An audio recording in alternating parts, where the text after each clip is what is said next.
Now completely alone, Kamma felt despair wash over him. But he remembered his love for Zara and the sacrifice of his friends. With a deep breath, he pressed on, determined to face Akin and rescue Zara, knowing he couldn't let his companion's fate be for nothing.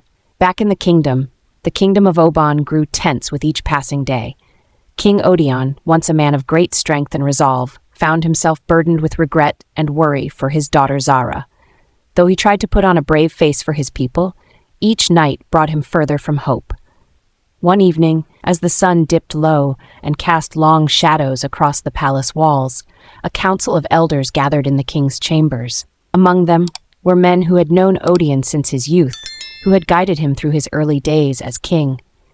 They had come to offer counsel and support, for they sensed the weight that had settled on his shoulders. Seated in a grand chair, King Odion leaned forward, his face etched with sorrow.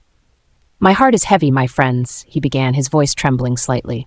"Every night I am haunted by dreams of Zara. I see her in darkness, reaching out, yet I am powerless to save her.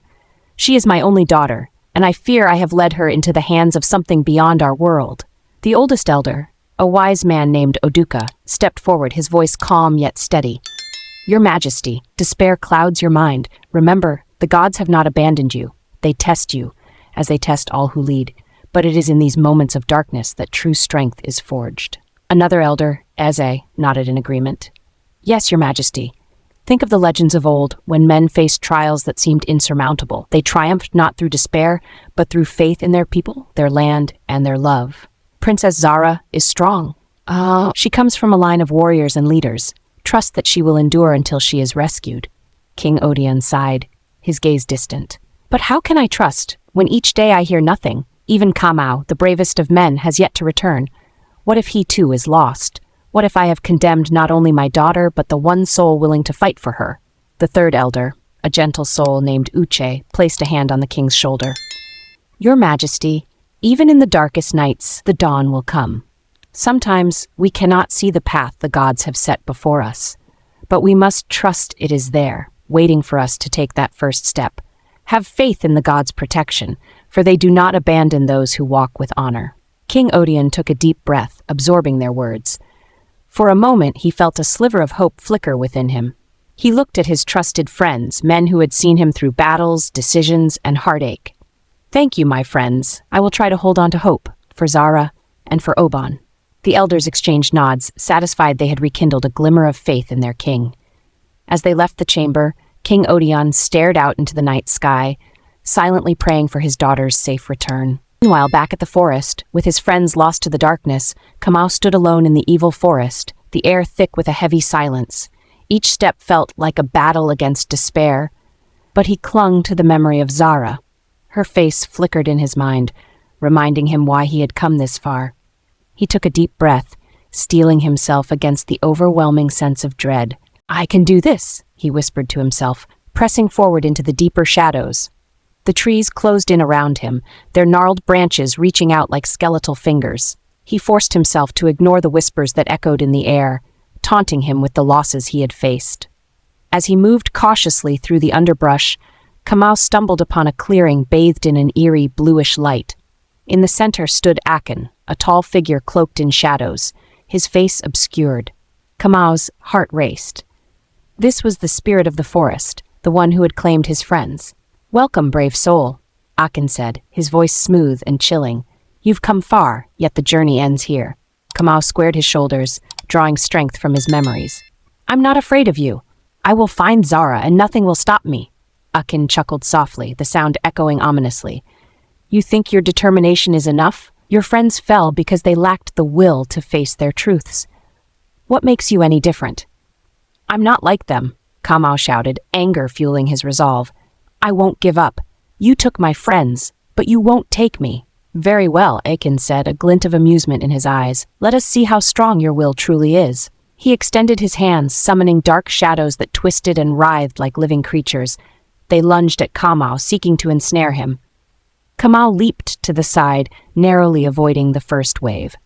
"Is this all you have?" he taunted, his voice steady despite the fear churning in his gut. He knew he had to keep moving, keep fighting.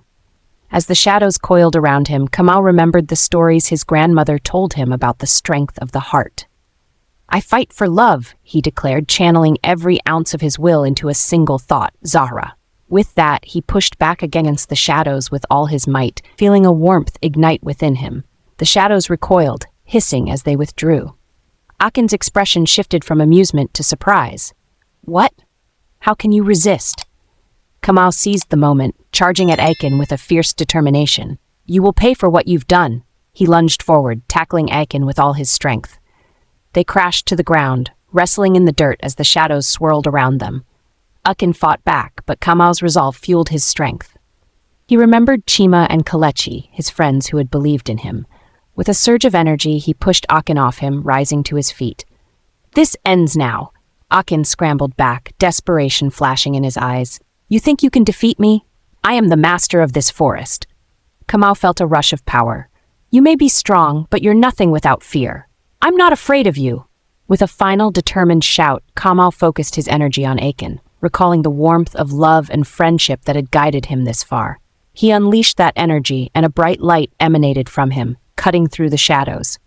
The light surged forward, engulfing Akin and the darkness around them. No!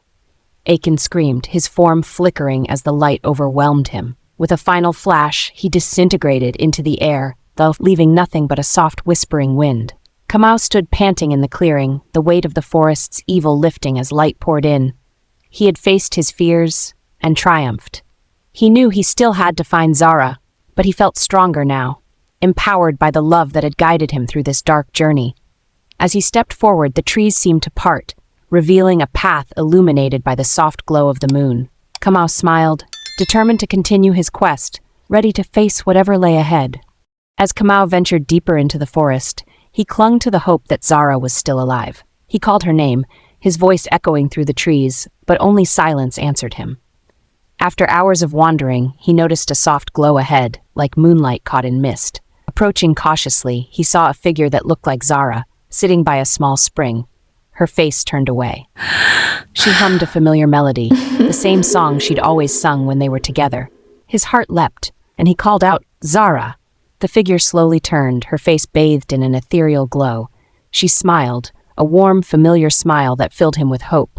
But something felt wrong. Her eyes seemed vacant, unfocused, as if looking through him rather than at him. Kamma, she whispered in a voice both soothing and hollow. Come, rest with me. You've come so far. You must be tired. Kamma felt a shiver run through him. His instincts screamed that something was wrong, but his longing for Zahra pushed him forward. He took a cautious step, then another, his mind battling his heart. Are you really Zahra? He asked, his voice trembling. She tilted her head slightly, her smile faltering. Of course, my love, she replied, her tone soft yet strangely detached. Come closer. Just as he reached out his hand, he caught a glimpse of her reflection in the spring. A hollow-eyed spirit, her face twisted and ghostly. Kamma recoiled, his hand jerking back. You're not Zahra, he shouted, taking a step back. His voice was firm now, determination flaring in his eyes. What have you done with her? The spirit's face shifted, her gentle expression melting into one of frustration. She is here, somewhere. It hissed, its form flickering like smoke, but you must surrender your spirit if you wish to find her. Kamma clenched his fists, his voice steady. I will never surrender. I came to take her home, not to join the spirits of this forest. Realizing that Kamma would not yield, the spirit's form twisted, elongating into something monstrous. It lunged at him, shadows swirling around it like smoke. Kamma dodged, grabbing a sharp rock from the ground. With all his strength, he struck at the spirit, his heart racing.